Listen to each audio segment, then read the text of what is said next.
Pocky and Rocky. Behind this game's sweet, innocent exterior lurks a monster. Oh, damn it. Oh, Christ. Christ. Fucking Christ. Oh, shit. Oh, shit. Oh, shit. You fucking oh.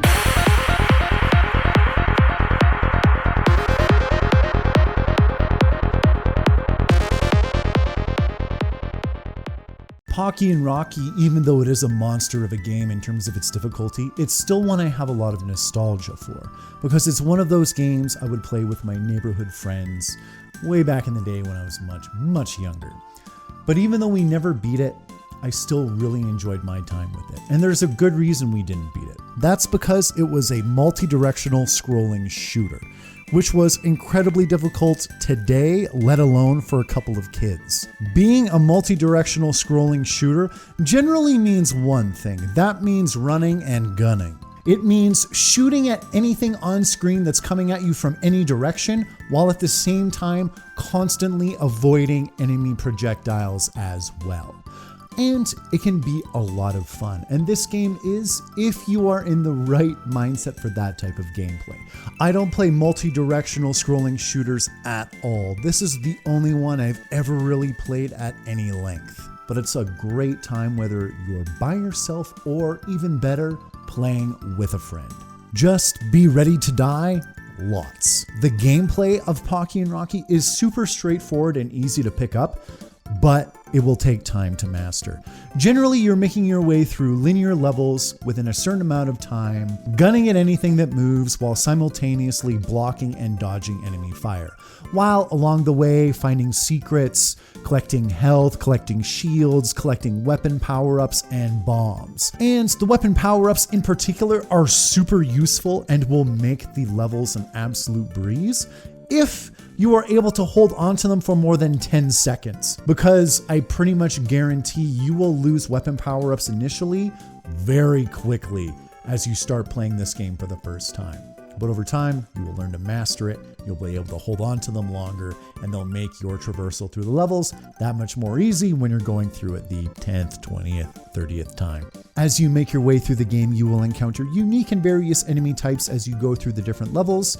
Some of them offering little to no resistance. You'll pretty much have their number down pat as soon as you encounter them, while others will just cause you nothing but grief. My most hated ones, for example, were the spiders towards the end of the game.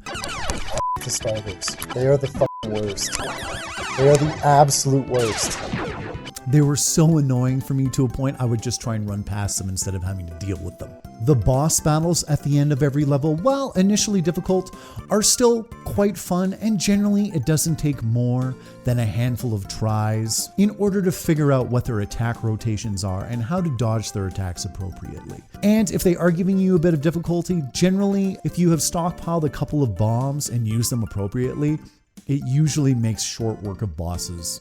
At least that was the case on normal mode. And while the levels are linear and straightforward, they are still an absolute joy to go through.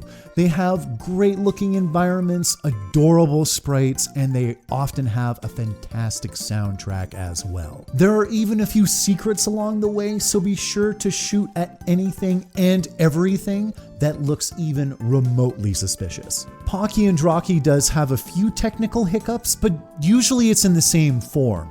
It's usually when there's a ton of enemies on screen with a ton of projectiles that the game will slow down a little bit and start to stutter. But this happens so infrequently during the course of the entire game that I can easily forgive it. For the purpose of this review, I played through Pocky and Rocky twice. I played through it once single player, and I played through it once with two people. And even though it was still incredibly enjoyable going through the game solo, I would definitely recommend playing this game with a friend if you can. But there is one caveat. And that is, if you are playing with two people and you use the dive mechanic, if you dive into your partner, it causes them to spin wildly out of control, going over the entire screen, and they have no control over themselves whatsoever.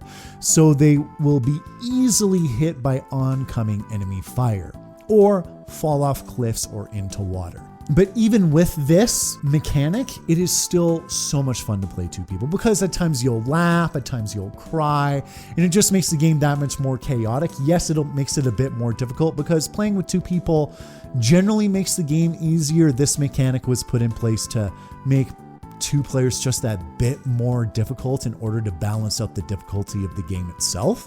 So I understand it. So just a heads up, it can happen. And generally it is funny, but while it is funny, you'll probably be apologizing the entire time you're laughing as well. I know I did. I apologized to my wife profusely every time I did it to her. God, I'm so sorry. God, I'm so sorry. Plus, with 2 people playing, there's the fun of strategizing which side of the screen you're going to focus on in terms of enemies coming from any given direction, or just simply talking about which power-ups you want to collect so the other person doesn't take them away from you, because if you collect certain power-ups, they will upgrade in very certain ways. So that just is another reason why 2 players is so enjoyable, because it is constantly encouraging conversation. Pocky and Rocky from beginning to end is probably 3 to 4 hours tops, depending on your skill level. But even though it is a short experience, it is still a delightfully sweet romp of an adventure, with a healthy degree of difficulty. Just make sure if you're playing with a friend, you bring along a healthy abundance of patience as well. Because if you do, you'll have nothing but a good time playing this game, with maybe a tiny bit of frustration, but mostly a lot of fun. So anyway, thank you for joining me for this game break, guys. I hope you enjoyed the video as always, and I'll see you next time.